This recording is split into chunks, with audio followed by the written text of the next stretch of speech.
evening, I'd like to introduce to you a major star, straight from the mining ship Red Dwarf.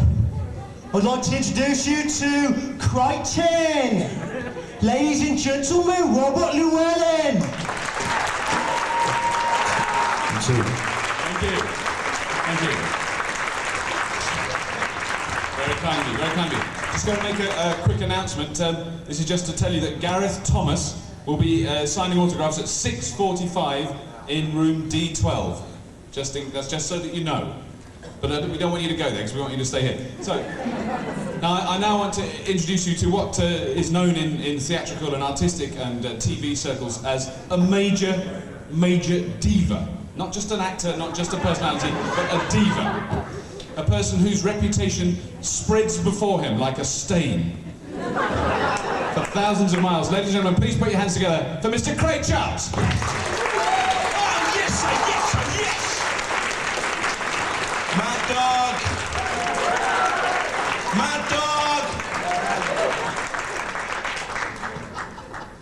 Angst is out of the way. Okay, so what we're going to hope you do is ask questions, and when you ask questions, can you go to the microphone so that we can all hear you? See, this finger is a very mature finger and it's pointing in a microphone-type direction. It's very giving, caring. So what we want to do is try and form some kind of group here and try and grow as individuals, as a unit, you know? Because what we're trying to do is like, it's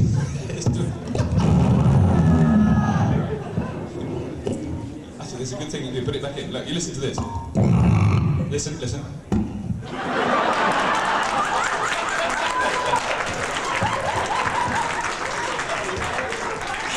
I've got to give you my dental bill, guy. So we're going to try and develop a group things to tell you. Sorry, Robert, you being serious? Yeah, and then we're going to have a group hug. Yeah, a group, and then we're going to Robert's for a party. And we're all going to my room, which is, well, I've got a lot of baby oil in there, and we're just going to... And we've got like large vibrators. In fact, these with Panasonic written down the side. It's going to be good. We've got a skin diving suit with the bottom cut out, and Robert's going to play the rampant wildebeest. And we're going to be rocking. So, has anybody got a deeply serious and moving emotional question that will move us? Ah, yes, we have got a question coming up. Jolly good. Yes, Craig, try and... Hello? Question. Yes, I've got a deeply serious question. From the show... Hello? From Body Swap. Yeah. I loved watching that. I loved how you guys were able to get each other's characters down, but I was disappointed you didn't go all the way and try to do each other's characters' voices. Oh, God. Why should the mind swap with the voice box? I mean, that's Cruel, you cruel person. Chris could have actually done my voice, nearly anyway, because Chris is like a professional impressionist. However, me being Chris Barry, it's kind of very difficult, you know. So I kind of like doing it as a dubbing thing, because we looked like we were in some spaghetti western. It'd be, oh, hey, Rimmer, don't do that. Who the smeg are you looking at? I like it when our lips are moving and nothing was coming out. Because normally my lips move and no sense comes out, you know? So I kind of felt at home. Mad dog! Sorry, it's a little throw over from last night. I don't know if you were partying with us last night, but some of us were. And I'm making a little bit of noise. Sorry. I'd like to take this moment to apologise for last night and all the things I said. Only joking. So, any more? Sorry, Robert. Any more questions? No questions. I drank a lot of water last night, in case anybody was wondering. He did, man. This man has got no chance ever of being dehydrated. Any other questions? Oh, good question there. A question? Yes, I'm behind the All right. Okay. We'll imagine. Oh, I haven't seen it yet. We can see you now. One of the limiting factors of not being able to see Red Dwarf is that it's only shown here on public broadcasting stations. My public broadcasting station doesn't pick it up. Is there any reason contractually why it couldn't be marketed through A&E or Discovery or Nick at Night or one of the other networks? I've been told that A&E would cut it to pieces and butcher it. I've been told. I don't know if that's kind of true. I think we just sold it to the people who bought it, didn't we? I think it's an independent production for the BBC. It's made by a small company who are hired by the BBC to make it, which is the producers. And programs like programs like Blackadder, which are made by the BBC, are really pushed hard by the corporation and all the boys that run it. We weren't even in the BBC. We weren't even in the BBC's A to Z of comedy. They had this program called the A to Z of Comedy, and Red Dwarf, which is #1 on the channel on BBC Two, it's the most watched show. Wasn't even included in the BBC's A to Z of Comedy. They don't push us very much simply because we're made by Grant Naylor Productions rather than by any in-house BBC kind of staff. I don't know if that's got anything to do with the selling of the Grant Naylor. From what I heard last night, I was talking to somebody last night about it, and it sounded like it was very much to do with it. It was the other combined factor in Great Britain is that none of the people who make Red Dwarf went to Oxford or Cambridge University. Not at all. It's rather an essential ingredient in comedy. Of course. I mean, we've all tried to have our chins removed, but it hasn't really done us a lot of good yet, has it, Craig? I'm having my voice surgically changed, you know. It's going to go down a few octaves and be absolutely marvellous. Hello, you're all loves. I love you dearly. Yeah, so there's a lot of problems actually, a lot of kind of political machinations behind the scenes that maybe me and Robert aren't so aware of. That lend it to being on PBS and lending it not to being so well supported by the BBC. Because I am the acceptable face of the BBC, as I'm sure you all know. We're working on it as well. We're going to be going back there. We're really going to get quite cross, I think. Yes, we're going to organise a leaflet campaign, you know. If that doesn't work, then, you know. We'll salt it. There'll be something. Any other questions? Yes, oh good. Are you surprised at all by your popularity here in the States? Is it something you expected? Were you surprised? Well, it wasn't certainly not when I started. I mean, I'm sure I don't know about you. Well, we was kind of surprised it took us so long, really. No, it's like when we first started off in Red Dwarf in England, on Red Dwarf 1, we only got like kind of less than 1 million viewers, you know? And when we were making it, we thought, this is funny, man. There was a really good team together. We were involved in the Young Ones and Saturday Night Live, and a really vibrant, kind of happening kind of team. And we all thought it was it. We'd done it. We're making this first series. It's it, man. Just go laughing all the way to the bank. And we were kind of surprised that it took so long to catch on, in a way. But in America, nothing surprises me more than you crazy bastards. You know, it's great, but it's pretty sick. That's why we're so happy here. Yeah, we've been having a great time. Yeah, it is surprising that it's become so popular. I mean, I thought people wouldn't be able to understand the word I said for a start, and Universal Studios told me that was the case as well. What? What are you saying? Universal. So, it's surprising. Are you surprised? Oh, very. I'm totally surprised. No, I was surprised, I think it's good that it's travelled. I'm very happy with it, actually. It's now the BBC's most successful export, by the way. It's the most exported television comedy from England. Yeah. Just thought I'd share that with you. The smell of success. Any questions? Oh yeah, there's one. For you, Robert, how do you like having a square head? It's hot. It's smelly. It's like having someone else's flannel wrapped around your head all day in a sauna. But I like what it looks. I like looking at it from when I haven't got it on. Robert, he wasn't talking about the mask.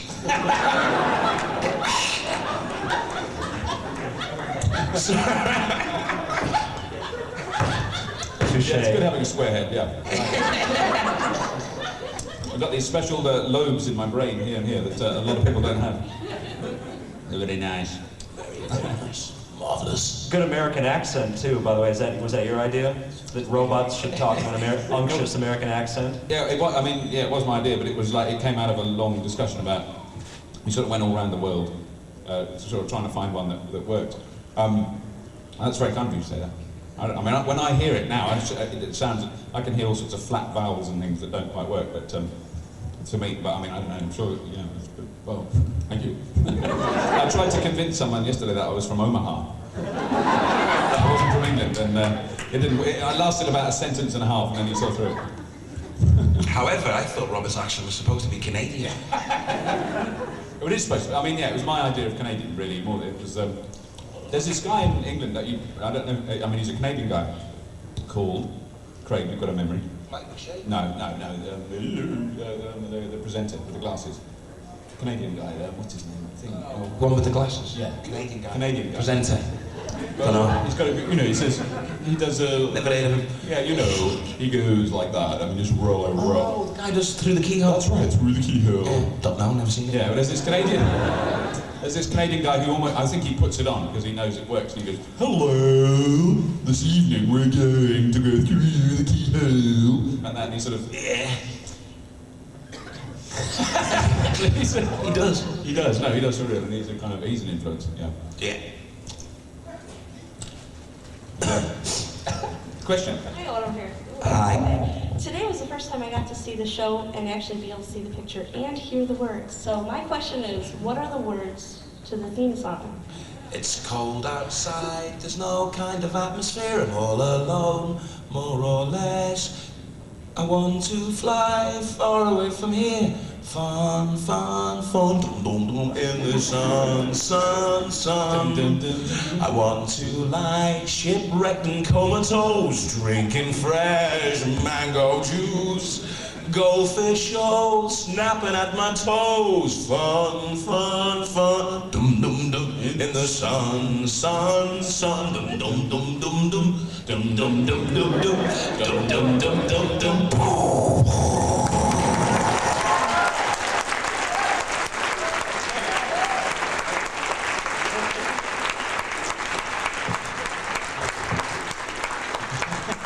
Hard to pass off as entertainment, surely.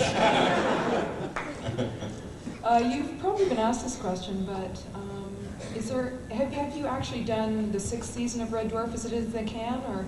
We're about to start filming it. We start filming it in February. Yeah. And any, February, sick and tired. Remember that song? No, is there any specific time of broadcast in the United Kingdom, or? Well, it goes out at 9 o'clock. You mean month, sort of thing, when it starts? Month. Yeah, I think it's supposed to start in March. I mean, the first one will go out sort of late March, I guess. I didn't know that, man. They keep me in the dark, I'm a mushroom. They keep me in the dark, out the door, and pull shit all over me. It's a mushroom corporate structure that we work in, isn't it? Yeah. Like, you know, like mushrooms are growing, you know, they're kept in the dark and they chuck shit on us every now and then. That's what's happening. Yeah. It's totally heavy and we get really bummed out in an emotional way. Yeah, man, they don't trust us because we take so many drugs. They can never see keep friendships anyhow. Who's first? Questions? You want to let us know? Yeah.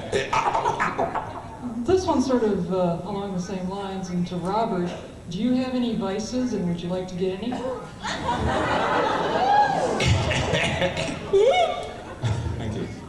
Thank you.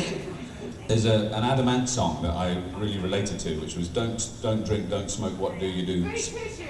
Goody two shoes, thank you. Subtle innuendo that there must be something inside. I always related to that because I don't drink or smoke. Bit dull. Mind you, I did have an Irish whiskey last night, but then I fell over.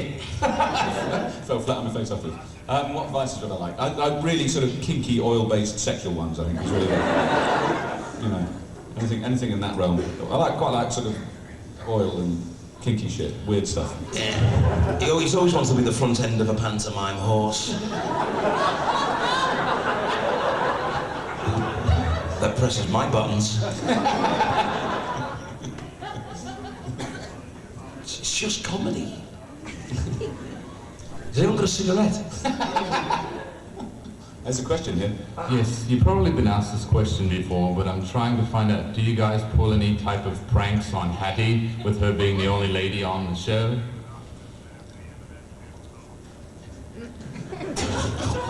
No, We're really ashamed. We should have done. we should have done, yeah. No, we don't. We try to be very supportive and male, you know. We're terribly. We're considered one of the most right-on Yeah, that's very very right. correct cast in the country. Yeah. No, but Hattie's really good. She's Hattie's a very dignified woman, and it doesn't. What do we say to Hattie? No, I don't remember. I mean, we're not being rude to her. No, you don't really be rude to it. Everyone's too busy trying to get the turkey nailed. You know, we're just trying to do the show, really. All that kind of.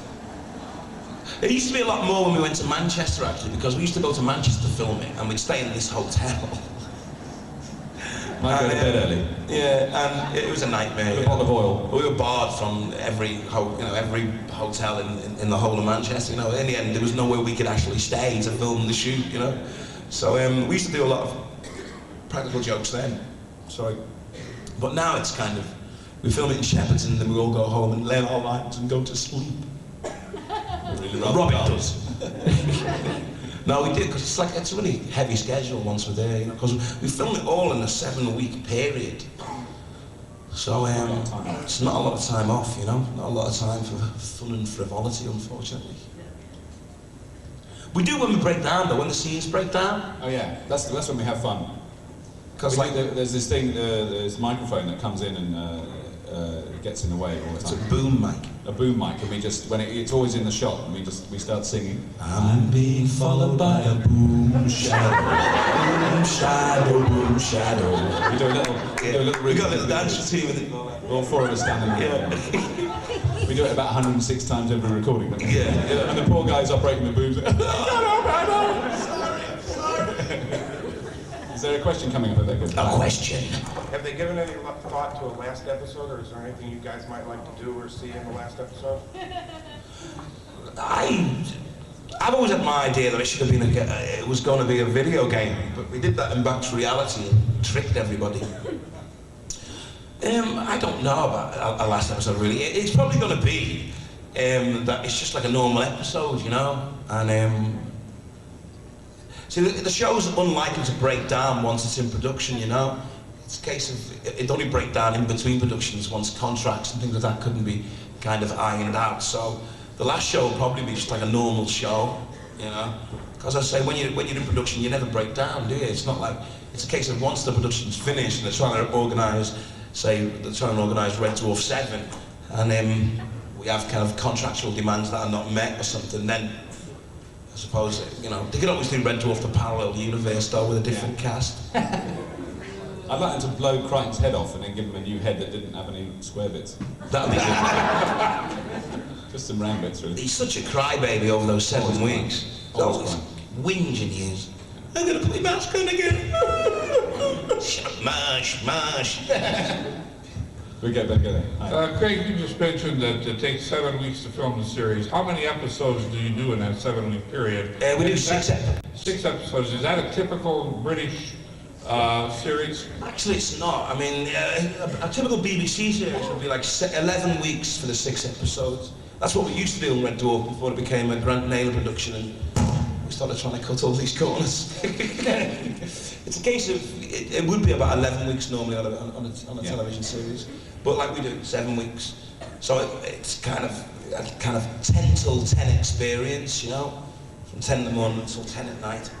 But most comedy series in Britain are 6 episodes. I mean, the drama series might be longer than that, but most of the comedy series, especially on BBC 2 or Channel 4, are 6. Yeah.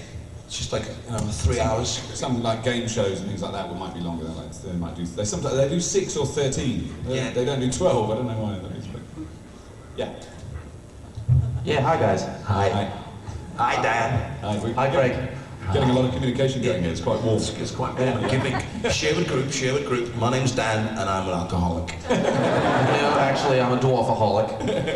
This is the first chance I've had to attend one of those panels, so I don't know if this question has been asked before. One, for Robrt, how long does it take you to get into the Crichton outfit?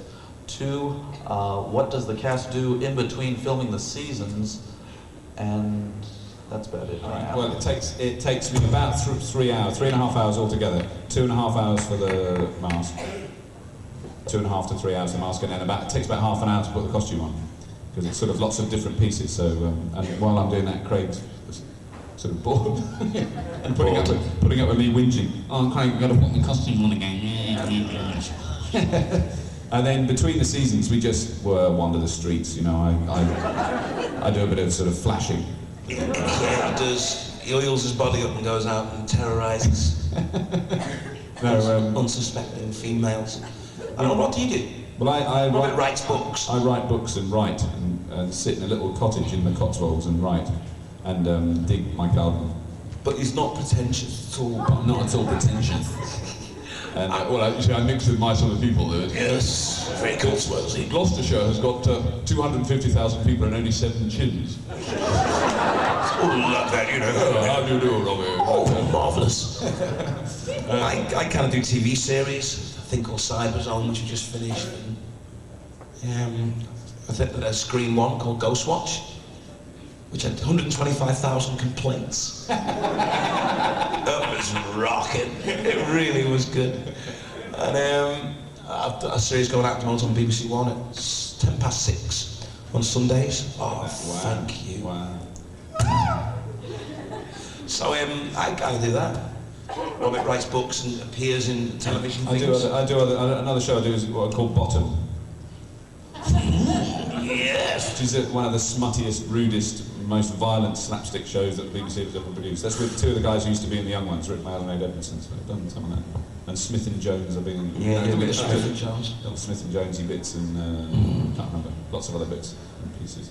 And I've got to tell you about that. I did a comedy lecture called The Reconstructed Heart, which was on this year, it's been on a couple of times, which was a spoof, like send-up academic lecture about boys and sex and oil, really.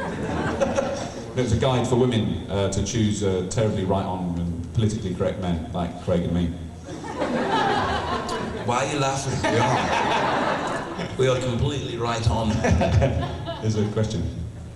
Yeah, for those of us in the audience who haven't seen Demons and Angels, can you guys do the low Crichton and the low Lister for us? What was that? I can't remember any of the lines. Yes. Well, you didn't have much to say. You just did No, a we lot didn't of have much to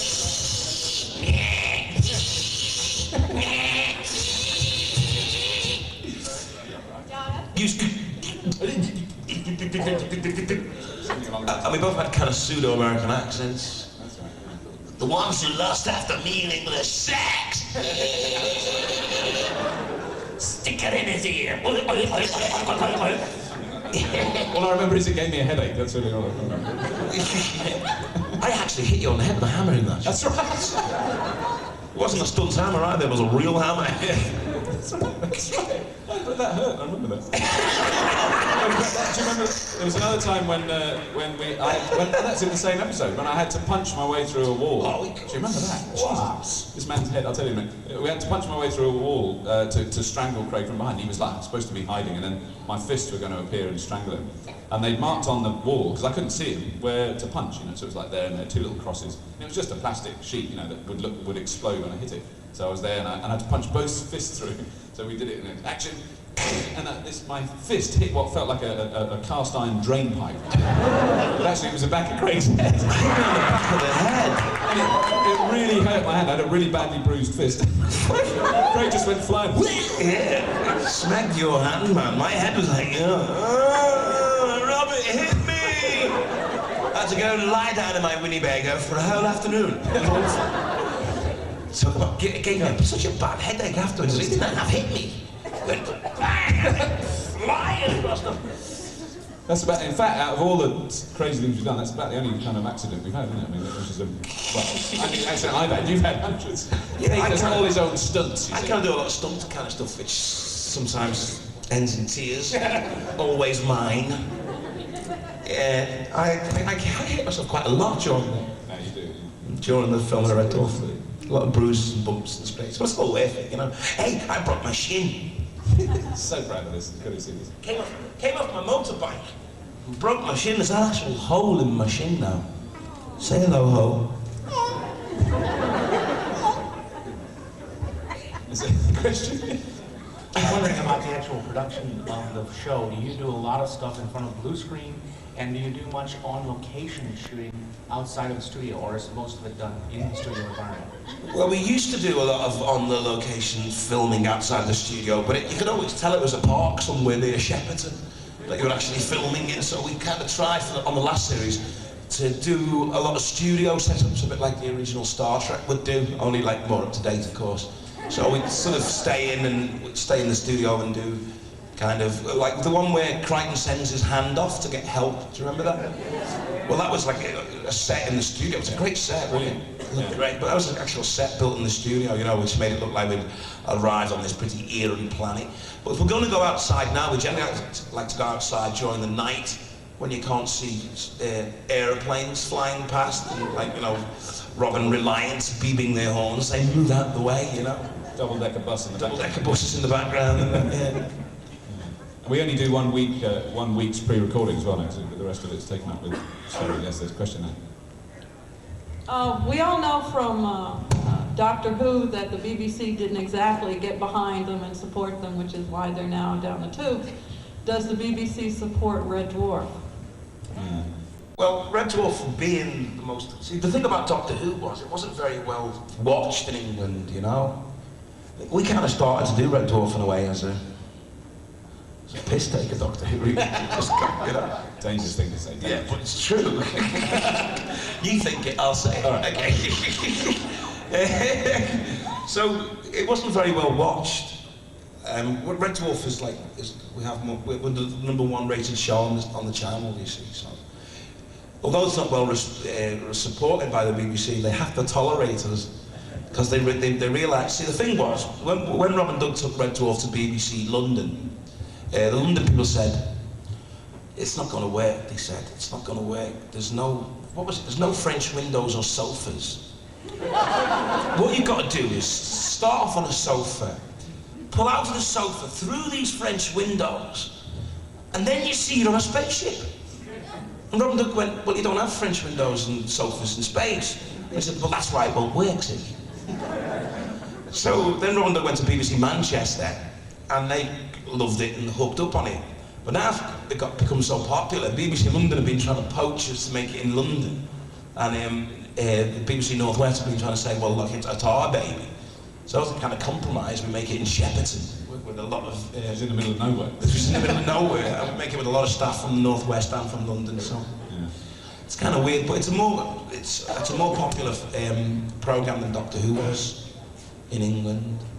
So they tolerate us. I met the boss of the light entertainment department at the BBC, who is I can't remember his name. Jonathan Powell at a party, and I was with one of the guys who writes Blackadder, a guy called Ben Elton, who's a stand-up comic, and he said to this man, Jonathan, this is Robert Llwellyn who plays Crichton in Red Dwarf, and this man just looked at me and went, walked away. And I think that will give you some idea of the response of the BBC hierarchy to the programme. It's very interesting that... They look at us as though... I've had meetings with Jonathan Powell and Alan Yentop, and they kind of look at you as though you just pass wind, you know?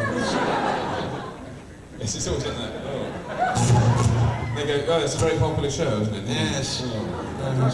Has it got any opera in it? No. Yeah, I like the opera. We prefer the opera. Yeah, anyway, no, that's just us being bitter and twisted, but it's all based on fact as well. Is there another question coming there? Yeah. Yeah, this is for Craig. You do a hilarious bit called Snot Rap. And I was wondering if that was ever going to be recorded anywhere. We actually did record it and try to release it, but the record company went bust. So it's just too big. Yeah, so it's unreleased. But I'm doing an album sometime next year with a label called Acid Jazz in England, so it might make it onto that. This is a really crude, vacuous piece of drivel, by the way, called Snot Rap. Kind of goes. I've got an affliction. I got a disease. The snot won't stop. The sneeze won't ease. I've got a problem. Snot Rap. I got a problem. It's Snot Rap. I go to the shops. I go to the shows. The snot keeps dripping out of everybody's nose. I got a problem. Snot Rap. I got a problem. It's Snot Rap.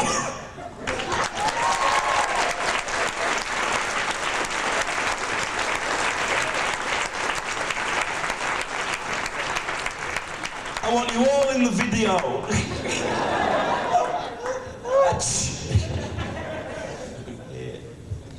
So yeah, hopefully we're going to release it sometime next year along with a load of other stuff I've done. We've tried to create a thing called the hippie hop. It's like crossing hippie music with hip hop music, you know. We've got people doing break yoga. That's where they kind of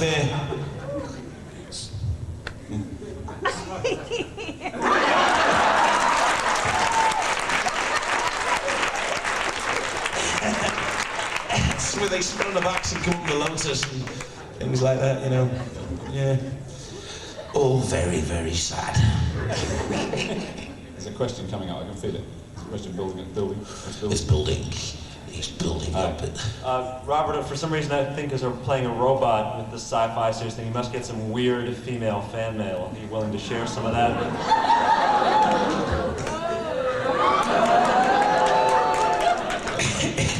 My nipple nuts have given many women much pleasure.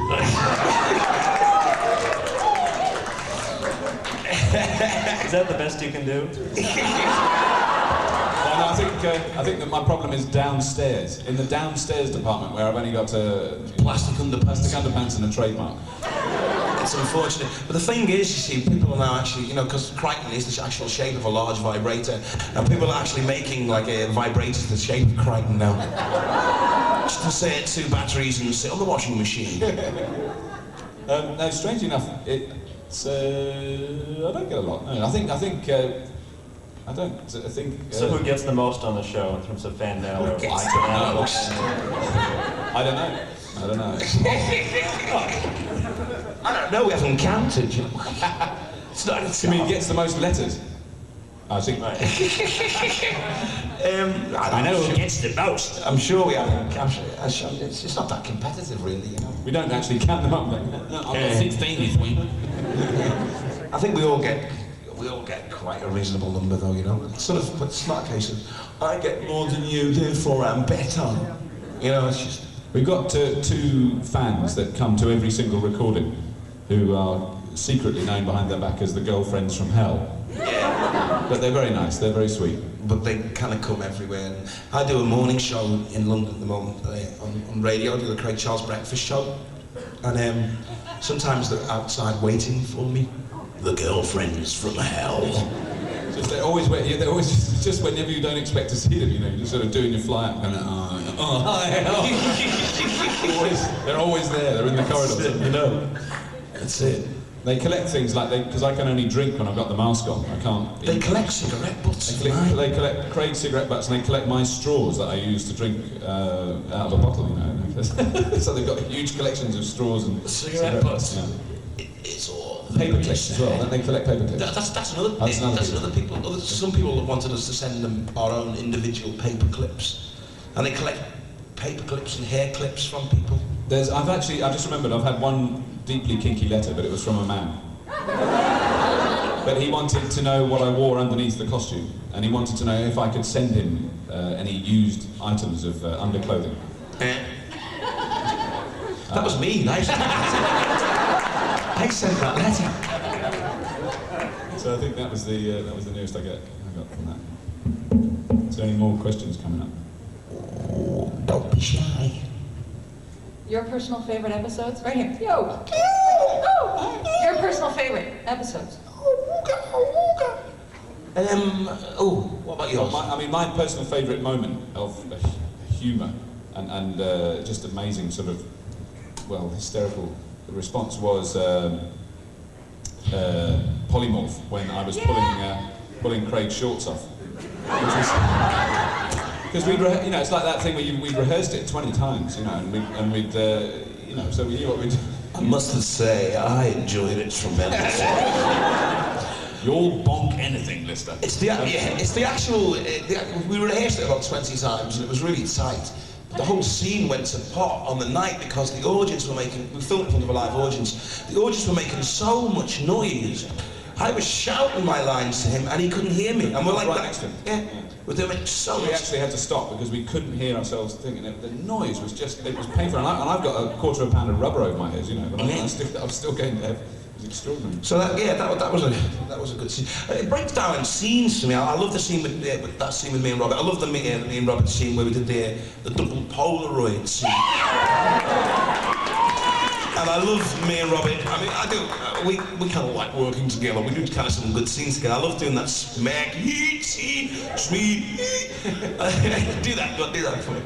Go. He's a speed. He's a speed. He's a speed. Yeah. And I kind of like doing the scene with the cat when we did the Wilma Flintstone scene. Oh, yeah. I thought that was just a major piece of comedy writing, you know?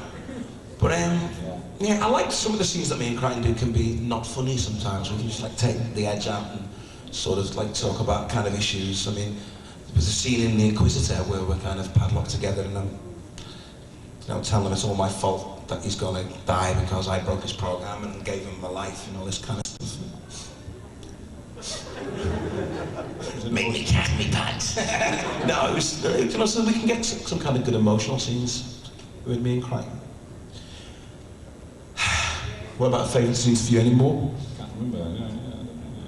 Actually, my band wrote a piece of music called Bad News. Crichton danced to it in one episode. Oh, that's right. Yeah. In Time Slides, which was quite good. He's like developing the films. Yeah. And he's dancing away. And Crichton goes a boogie. Any other questions? We have many things to share with you. This is the voice of the Mr. Runs. We know you can hear us. Did you ever get Captain Scarlet over here? Yeah. It's one of my favourites, Captain Scarlet and Thunderbirds. Any more questions? Yeah, look, there we go. Yep, we're all right. Actually, I have a question for you. In Stasis League, Lister actually gets Kristine Kochanski in 5 years' time. Are you going to hold true to that?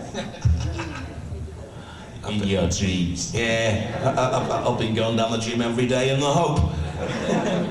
I don't know what's happening with Kochanski actually. Last year, I'm going to share this with you. My frustration. Last year, the dead guy, Rimmer, got laid twice. I didn't get a peck on the cheek. I'm the only being left alive, and I never do any good when it comes to the girls in the show. It's always Crichton got himself a little mechanoid girlfriend, which is all very cute and lovely, and Camille. But no, I don't know about Kristine Kochanski actually. I think there was problems with the actress that was used, Claire Grogan. I don't know who took the decision that she wasn't any good or something, but she wasn't invited back, which was a bit of a pity because that storyline then suffers unless you're going to replace it with a completely different Kristine Kochanski. So we'll have to wait and see on that. It'd be great to continue the love affair across time, space, and what is it? Time, space, and reality. Yeah. It'd be good, but we'll have to wait and see. I don't fancy having to grow that beard though.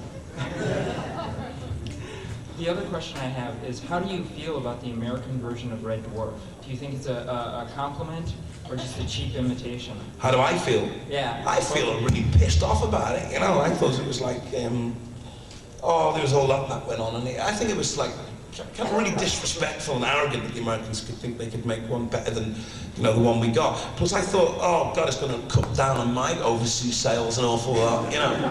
But it was all that kind of stuff. I mean, I can understand why Robert did it. It's a great opportunity, you know. But I think it could have been handled an awful lot better. And what really pisses me off as well is the only guy apart from Robert in the show that I liked was the guy who played my part.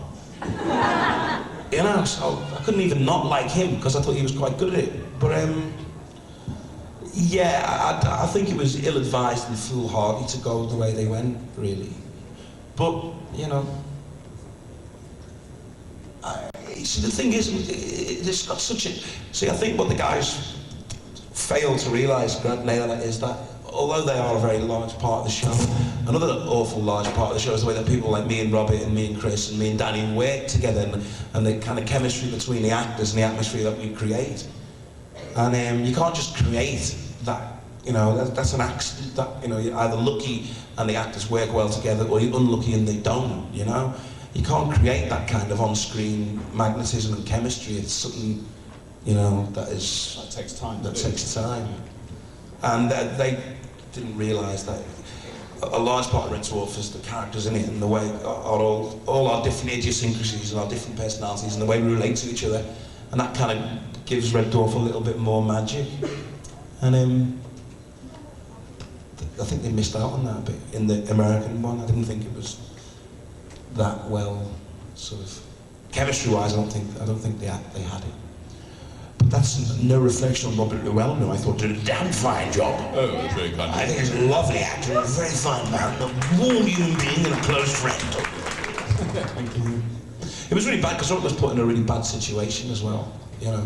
And like, because we didn't know what was going on while we were filming, but Robert did. And they put Robert in that situation where, oh, you can't tell the rest of the cast, so it really fucked him up. And he's like, oh God, you know, I can't tell anyone. And, you know, so there was a lot of like duplicity and kind of, a hard time. Underhanded sort of political machinations. But, you know, it's in the past now. We lived to tell the tale. Yeah. Oh, that's how I feel, anyway. Do you know if Red Dwarf is being dubbed into any other languages and distributed in other countries? I've seen myself dubbed into Spanish. Yeah, Spanish is the only one I know. And the guy that uses a really effeminate guy with a really high-pitched voice. And I can't do anything, but he does like Spanish in a really high-pitched voice, and my lips move after he finishes speaking, so it's all kind of quite camp, really. I don't know of any other country other than Spain. I thought it might be Japanese as well, I'm not sure. I think it might have been sold to Japan. Yeah. So it's Spanish and Japanese. It'd be great to get a copy, actually, wouldn't it? Yeah.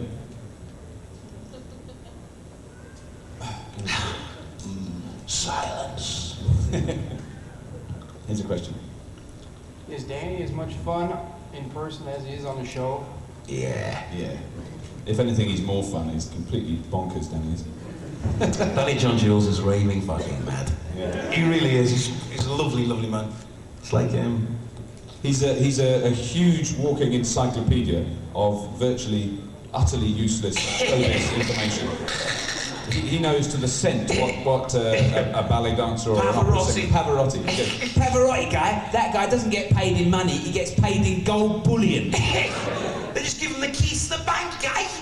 He can come out with more completely useless information than any other human being I've ever met. It's brilliant, though. Never a dull moment. Then he forgets his lines. Yeah. I mean, Danny's really good. When we were doing a script read-through, we're all going to go, and then there's a long silence, and there's Danny going, What's up, guy? It's your line, Dan, it's your line. Yeah? Ah, yeah. But the thing about it is, he never blows it on the night, Danny Jones. He never blows it on the night.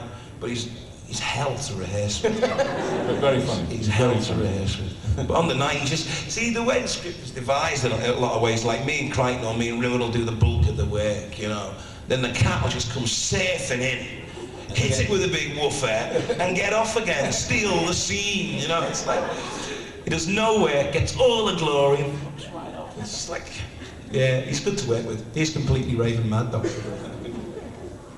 He's a dancer, that's why he's kind of mastered the way the cat moves, so... He's a brilliant dancer. I prefer the cat in the earlier series. The cat's personality seems to have got lost a bit for me because, you know, in series 1 and 2, it was very much like a cat, you know, and he'd have a scent, no, this is mine, and this is mine, and all this is mine, except that bit. I don't want that bit. But this is mine, and this is mine. Hey, I've had a good day. I've eaten 6 times, and I've made a lot of things mine, you know. And it was like really catty of him. And that one when he goes, fish, and he goes, fish, fish. I love that one. And the one where he's eating the chicken and he goes, and catches it. Too slow, chicken Marengo. Too slow for this cat. I love that. But he's kind of become a bit more human and grown up now. Yeah, Craig, what's your favorite kind of beer? Free beer.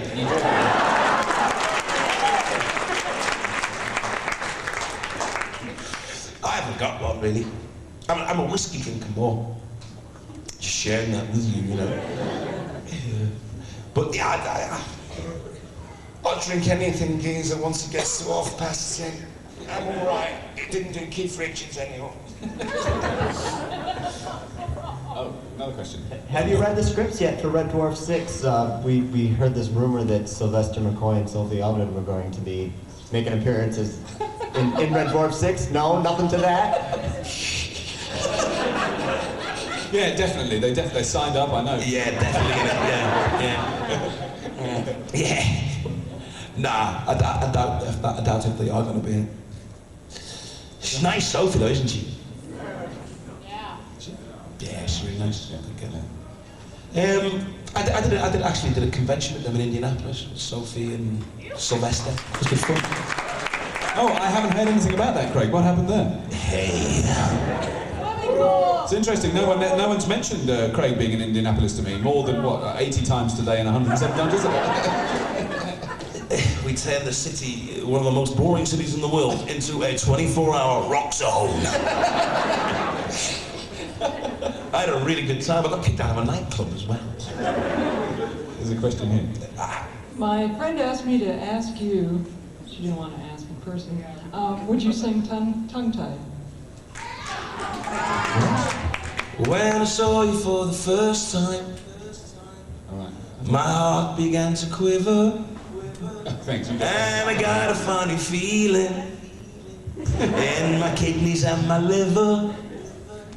Don't you know you make me tongue-tied? No, I can't actually. That was very much a Danny John Jules baby, because he's got a wicked voice, Danny, you know. And he's the dance, basically all those crazy dancing. He wasn't involved. No, but I'm not seeing it. This is oh god, that was a day on hell, that was, man. Because you had this like slippy floor and these high heel shoes on. I don't know if you see it a couple of times in the video. I'm like all over the place and slipping and sliding. It broke my ankles. But it was a good little dream sequence. I thought the guys were going to release that as a single at one stage, but they didn't. It didn't. They didn't. Question over here, I know. Hi, Captain. Brigadier. Brigadier. It's the Brigadier. It's the Brigadier, Craig. There's me, always getting my ranks wrong, lovey. In the episode backwards, how much did they confine you as to what you could play around with the stuff that you were doing? How much? Sorry, how much did you? How much were they confining you as to how gross you could make some of the stuff? All that kind of stuff, you know? Yeah.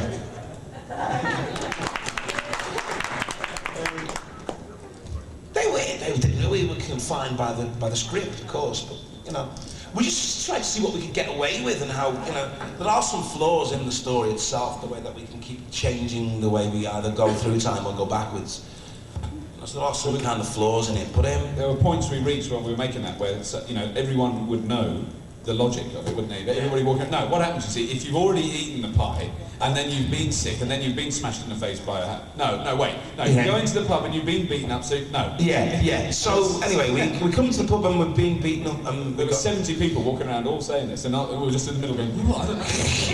I've just remembered something else. Last year when we were filming in a lake at night, which had underwater gas bottles blowing up huge 20-foot high flames. It was in the Terraform. And we were punting through this lake, and it was really cold, and it was like 4 in the morning, and there was mist all over it. Craig wanted to light his cigarette. Remember that? So we were wobbling up towards it, and it was like a flame that was like 20 feet high. Hold on, guys! His head disappeared into this flame, and everyone on the bank, they were screaming, "Get him out of here!" With all these guys in diving suits going, it was insane. Yeah. We had no control over this boat. This boat just went wherever it wanted, you know. We were all paddling away. That was funny, actually. You get a lot of safety Nazis on board, you know, all kind of like wanting to wrap you up in liniment and sort of make you go home after filming and things like that. That was funny. Oh, someone's throwing. Oh dear. Oh, very, very sick.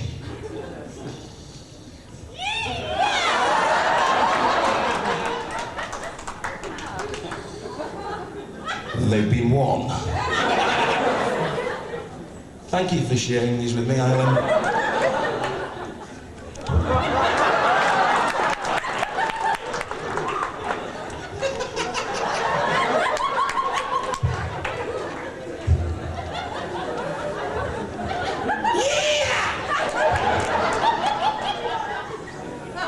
Anyone for lynching?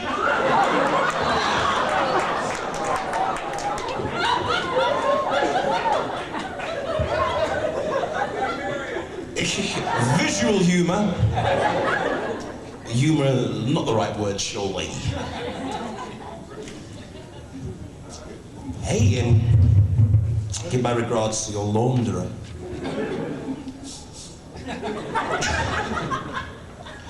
Any more questions?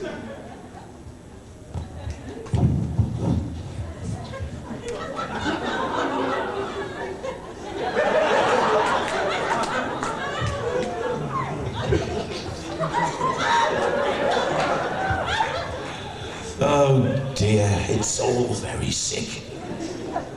It's filled up now, Robert, now that we're leaving. Who's coming on after us? Is it someone big? Someone big enough one. Oh, that's what's happening after us. Ah, right. All the big boys are coming in. All the big boys, Cole and Gareth are coming, so don't move. Yes, we've got to go now. We're being thrown out. Thank you. Thank you very much for having us. Thank you. See you.